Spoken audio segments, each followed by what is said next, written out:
No matter how big and strong and ugly they are, if you hit a big person here, you can crush the windpipe and win this. This is only real self-defense. And I know it's a bit like, oh, why would you do something so violent? Because they're trying to kill you. That's why you do it. Just want to quickly revise the stance.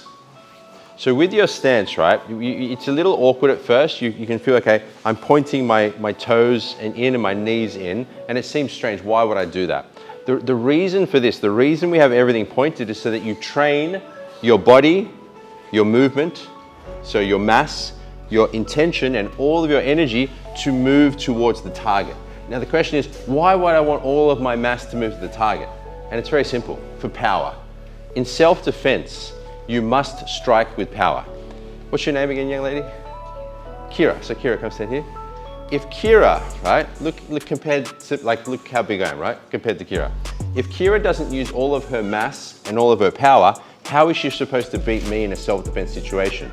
So, sorry? That's right. If she trains her body for all of her mass to come towards me, then when she strikes me, for example, open your hand up, strikes me at a vulnerable target, for example, the throat, then all of her mass can be utilized to actually inflict an injury on me. And hence that gives her an ability to win. Whereas if Kira stands to the side and has half her body mass going that way, some of her body mass going this way, some going that way, she's never going to be able to beat me in a self-defense situation because I'm just too big. Does that make sense? So, thank you, Kira. So we train our body to make sure all of our mass and momentum and intention is going in the same direction. Does that make sense? Yeah? Good. So that's why we train this position, so that everything wants to go forward. So that's one of the basic main principles. The other principle is that our limbs are ready to protect our center. So we've got our eyes, nose, mouth, chin, throat, solar plexus, and groin. Would you like to protect those? Yes, okay, good. That's a good intent.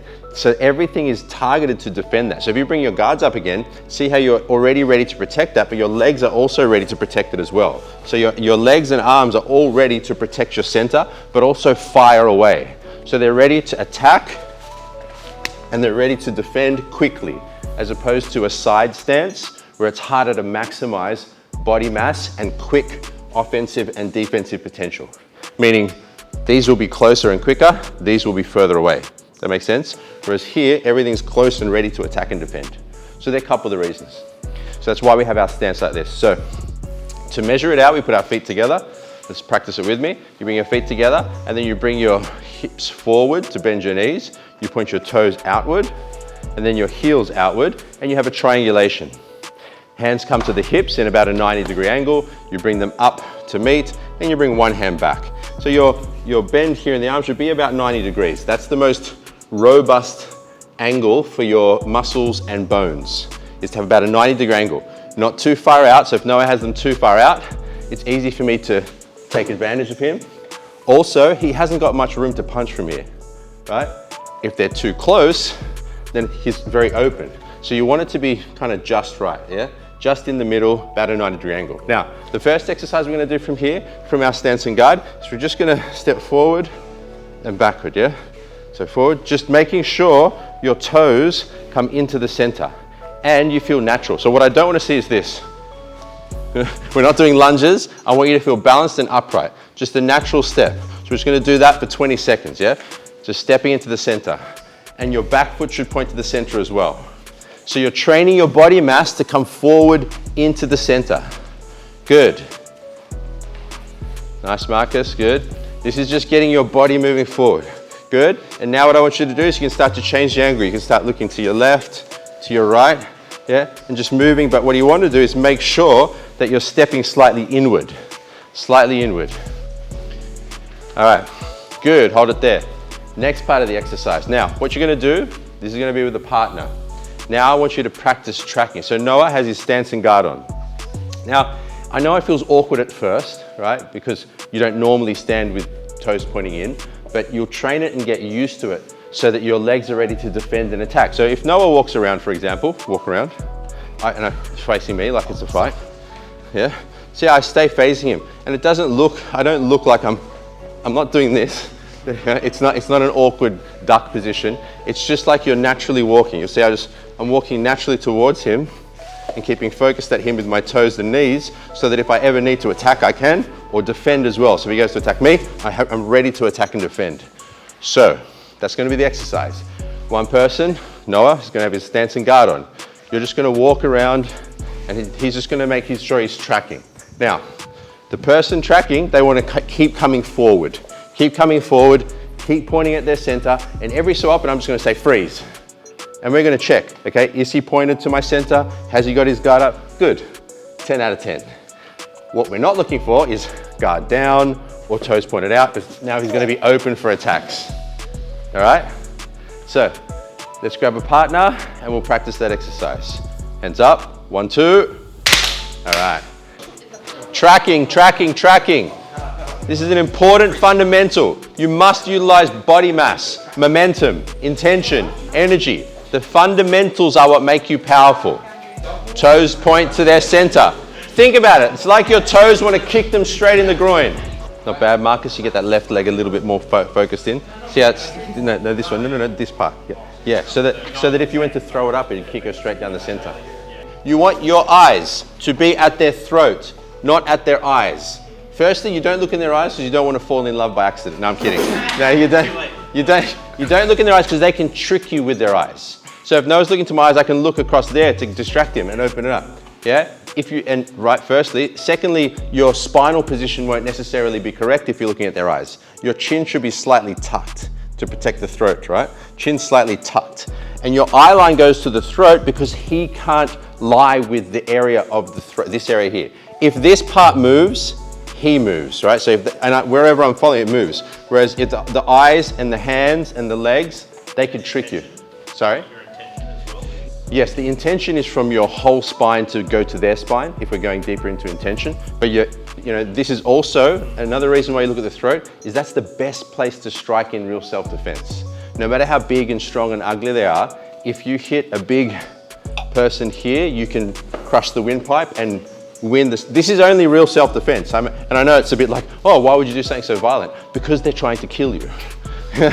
That's why you do it. If someone was trying to kill your mother or child, you'd have to use violence better than they do. So I'm not suggesting you do this because someone, takes the last Mars bar at the news agency. This is only in real self-defense. Yeah? The simple principle we're working on is facing is the first principle, to face them. The reason we face is so we have all of our limbs ready to attack and defend, right? We face them also, there's another reason, is so they can't blindside you as easily. If in combat sports, for example, let's say it's a kickboxing match, and I'm side on, Noah is not allowed to come behind me and strike me in the back of the head. That's an illegal move, right? In combat sports. But in a street fight, if Noah gets behind me and strikes me to the back of the head, still illegal to strike someone in the back of the head, but technically speaking, people in the street won't go by rules. If you get hit to the back of the neck and head, you can literally die. So we face forward to prevent blindsiding and flanking, to be fast with our offense and defense, but also to train our mass so that we can generate what? What are we looking to generate? Power. That's it. Power is essential in self-defense. Good. Now, the next part of this exercise, we're doing the same exercise. Noah's got his guard up, I'm moving around, but we need to make sure that his guard's actually sufficiently robust. We don't want this to be collapsing. If it collapses, that means I can hit him, right? So we need the guard to have some some strength to it. The way to do that is by aiming your elbows, your hands forward to the back of their spine. Meaning, if Noah's aiming his arms and his body to the back of my spine, when I put pressure on him, it affects my balance. Watch what happens to me. I put pressure on him and it affects my balance because his mass and momentum is to my balance. Does that make sense? So you must always focus to the back of the other person's spine. So if I do it to Noah, you'll see how straight away it offsets his balance, opposed to if I focus at his hands, look, nothing, right? So if Noah doesn't focus to the back of my balance and he just lets his arms be floppy, see how there's no defense there. So what am I saying? Keep this space by focusing your arms to the other person's balance, their spine. So what's gonna happen now is as I move around, I'm going to then push on Noah's guard and make sure that it's okay for him to move backwards, but it's not okay for his guard to collapse. So what am I trying to say? Keep your guard robust by aiming your hands forward to them. Second thing, don't cross your guard over. I see a couple of you guys doing this. Do not do this. Watch if Noah crosses his guard over. I can quite easily ride through the center. It's more like a triangle. Yes, triangle. Not an X, a triangle, yeah? Because then the force can ride off to the sides rather than crush through the middle, as long as that doesn't lead to a collapse. So this is okay as long as you're still robust. So the thing to think about is pointing everything forward like you just were, but making sure you're now aimed to their spine. So if I put pressure on Noah's guard, you'll see he can take that pressure. He's got a robust guard now. So we're gonna move around. I can still say freeze. Okay, good. And I can also test his guard, make sure it's on. Make sense? Grab a partner, 1, 2, let's go. Pressure their guard, pressure their guard. Don't be shy, we're training martial arts here. Pressure their guard. Keep the guard a little closer to you, Chloe. Don't have it so far out. You don't want to be out there like this, yeah? One guard back further, Jace. You've got both like this. One should be back. Yeah. One's like kind of back for insurance kind of thing. You ride them, yeah. So yeah, you keep forward. So you always want momentum on your side, you got it. Yeah, she just didn't move. She's like, no. Yeah. Chloe will only move if it moves her. So see how you collapse? That's not good. You're better to keep the guard out and then ride. So don't let the arms collapse. Keep this, like that. So this never moves, but this does. That's right, if the pressure's too much. So this is forward only, whereas that could be back if... Yes, that's right, but it's only, but technically it's still going forward because it's riding, you know what I mean? Yes. Okay, cool, good, nice Cam. Really, I mean, this seems quite simple, but making sure you're actually intelligently defended by having all your limbs ready to defend you, keeping your shield robust and strong, making sure you track the opponent and move your mass towards them. They're all basic fundamentals, but if you don't do them, you won't have the power and you won't have the defensive capacity you need for self-defense. So even though these are fundamentals, they're super important. Something to keep in mind, one of my coaches actually always says is that, to reach the highest levels is really only taking the fundamentals to their peak of their potential. So for example, my Kung Fu master, he was known as the king of Seal Lim Tao and the most powerful man in the world, pound for pound, as an 80-year-old small Chinese dude. That's him there on that poster next to Arnie. And well, actually, my master was. So what I'm getting at is he practiced the fundamental form more than anyone else and became the most powerful man in the world. Alrighty, so next exercise, what we're gonna do is Noah's gonna maintain his guard, but this time what we're gonna do is you're going to actually pull their guard. So you want to be robust this way, but you also want to be robust this way as well if they pull you. So you're maintaining the guard towards them and you're riding their force. So we'll actually add two things to that. We're going to do the tracking, so Noah's going to track me and stay with me. You're going to pull their guard and also push their guard as well. So he's just getting used to A, contact and pressure, B, maintaining good space regardless of the direction they pull. What Noah doesn't want to happen is he doesn't want it to go floppy in the other direction. Meaning he doesn't want his arms to go floppy and allow me to just take him where I want to take him. He wants to keep focused at me, and if I pull him, see how he stays towards my center. He stays focused to me, and he keeps his guard in a good, robust position, approximately 90 degrees. Does that make sense? Yeah, we're following? So Noah follows, he keeps his guard on me, tracking. I can call freeze, good. I can push, pull, it all stays on. All right? Sting like a bee. 1, 2, let's go. Essentially, the guard line will be from like throat to throat. So if you think of, okay, my arms go between my throat and his. Either way is fine. It doesn't matter because it depends on where they come from that you're going to. Because I'm left-handed, so I figured. Either's fine. Doesn't matter. Yeah. Because a fight situation is chaotic. Yep. Yeah. So they could come from anywhere, whatever's natural, but also where they come from. Yes, so if someone comes from your left side, you're not going to be. Oh, I better get my hand front. You're going to automatically do either. Yeah. That's right. Okay. So the basic guideline is my throat, your throat line to her throat line, and the same for you. Your throat line here is because that covers the weakest part of your center. That's why. Yeah, because that'll naturally allow you to defend that. Not yet. Nice, Kira. Good.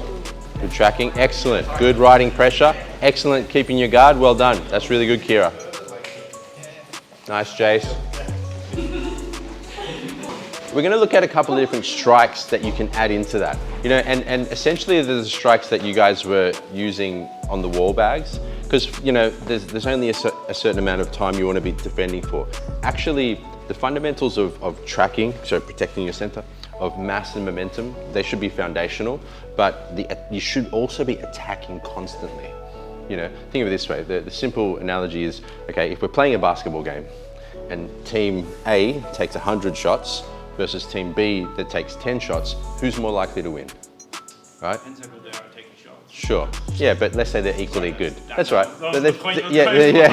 No, it's fine. You're right. Have they got Michael Jordan on team B? Yeah. Meaning, if you take more shots, you're more likely to win, basically. So, you know, you want to be thinking offensively as well. And what we're going to do is first, before we add them into the actual exercise we were just doing, we're just going to practice those movements first. So what we're going to do is actually, we might as well do it from across the room. So if you guys want to come down here, you're going to grab 2 pads and you're just going to work on that chain punch that you were working on in the bags, because we're going to bring this into the actual guard exercise as well. So Noah starts with his stance and guard on, has your hand, okay? Just do technique, you don't have to hit hard, just do technique. I'm going to bring the pad up, he's going to go 1, 2, 3, 2, 3, yeah? And see how he turns to where the pad is. 1, 2, 3, see how he's facing where it is. Then I go other side, 1, 2, 3, 1, 2, 3. It's not about power, 1, 2, 3. It's about precision and technique. If you want to hit it harder and faster, you can, it's up to you, but you want to make sure your technique is correct first, okay? So we're just going to work on that, just going 3 that way, and then same person holding the pad, then we'll switch. Any questions? Things to think about. Maintain the center. See how it's just an extension of your guard. Maintain the center, number 1. Make sure everything's focusing forward behind it, number 2. And number 3, the lead hand, as it drops, the backhand comes over the top. Now there's a reason for that, yeah? Because then if you use the lead hand to drop, you'll clear the path for your the punching hand. Whereas if I punch with the bottom and then I come underneath, see how I'm not clearing the path. This one keeps control of his arms and allows me to clear the path for more strikes. So there's an actual function to the lead hand dropping. Sometimes people do it this way, incorrect, it won't work as well. It must go this way, kind of like a bicycle chain. Cool? Alrighty, 1, 2, grab a partner, walk down the hall this way, let's go. Like, I'll show you next to, like, I'll help you, go. Yeah, and then the same on the other side, yeah? And then you step back, so you let her kind of follow you, yeah? Go. Let's go. I think I always So this area, so close your wrist. This area.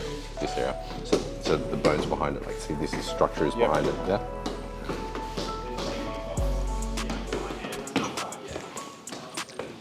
All right, once you get back to the start, give your partner a turn. With this one, I want you guys just to work on, so where you are guys, where you are simply, I want you to bring your knee up and point your toes, just like this. This is called a snap kick. It's similar to the heel kick you just did.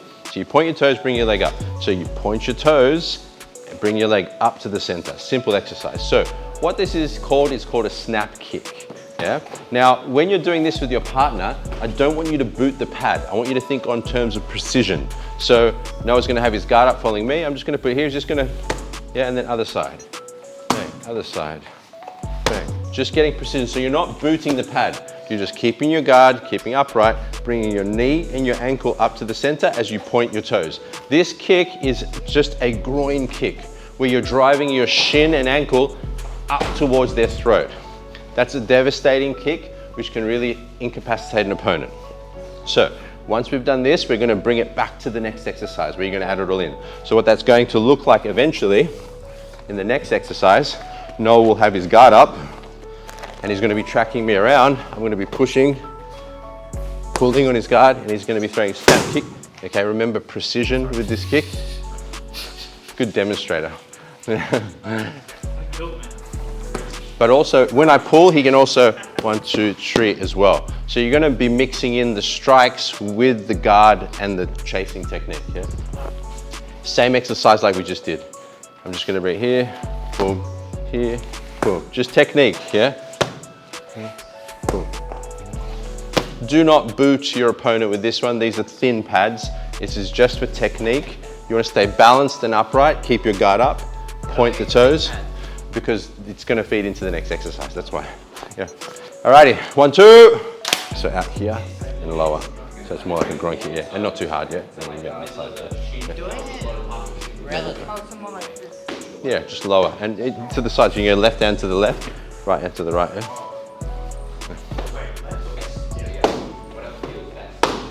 Good rows. Good balance, good focus. You're tracking your opponent, you're facing your opponent, meaning you're defensively responsible. Your limbs are ready to attack and defend. Your momentum and your mass is constantly moving towards them. So you've got everything targeted as well. So you're bringing all these principles together. But now we're also putting attacks into it too. So Noah's got his guard up, he's tracking, I'm moving. I can still call freeze and we can check. I push, I pull. If the pad comes up, 1, 2, 3. The pad's here, snap kick. I can push, snap kick. So you just want to mix it up for your partner so they now have to put attacks into their movement, their tracking, and their defensively responsible guard. Does that make sense? So you're just linking these things all together now. Any questions? All right, let's have a go. 1, 2. Good. Yes. Held in, you beast. You're looking good, man. Tell me that in 3 years. Guards up, back straight, focus forward. Looking good, Cam. You got it in your legs already. That's good. A lot of people struggle with that. Cover your center rows. Good. A little bit further out. It's a bit too close to your face, though. Yeah, I don't want you too close to your face because you're going to get hurt there. You want to keep that face beautiful as it is. Nice, good. Good, focus forward. Good tracking.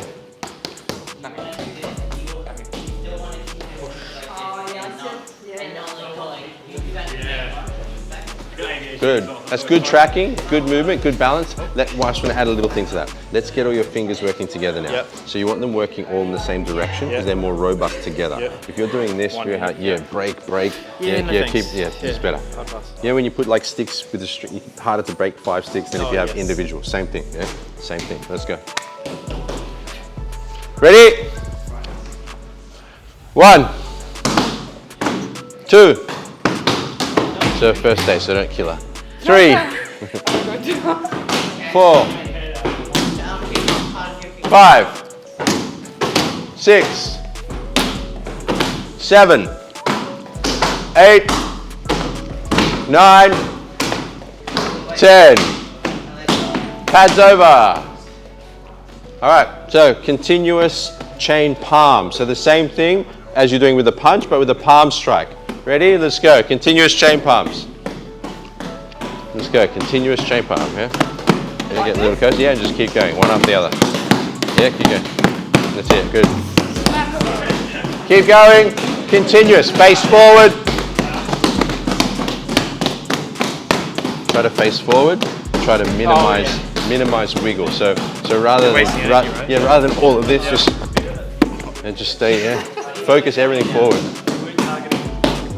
All right, now start driving them backwards. Start walking forwards. Guys with the pads, don't walk backwards. They're going to drive you backwards. Let's go. So reach through, yeah? Yeah, keep.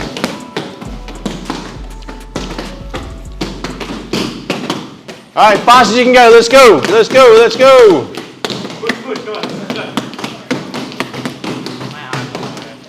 And time. Pads over. Back to the middle. Continuous palm strikes. Let's go. Just a soft, easy rhythm. All right, start driving them backwards now.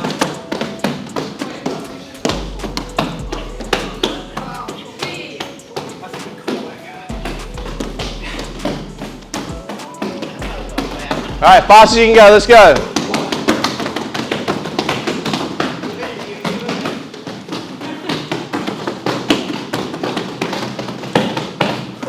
And time. Pass to the side.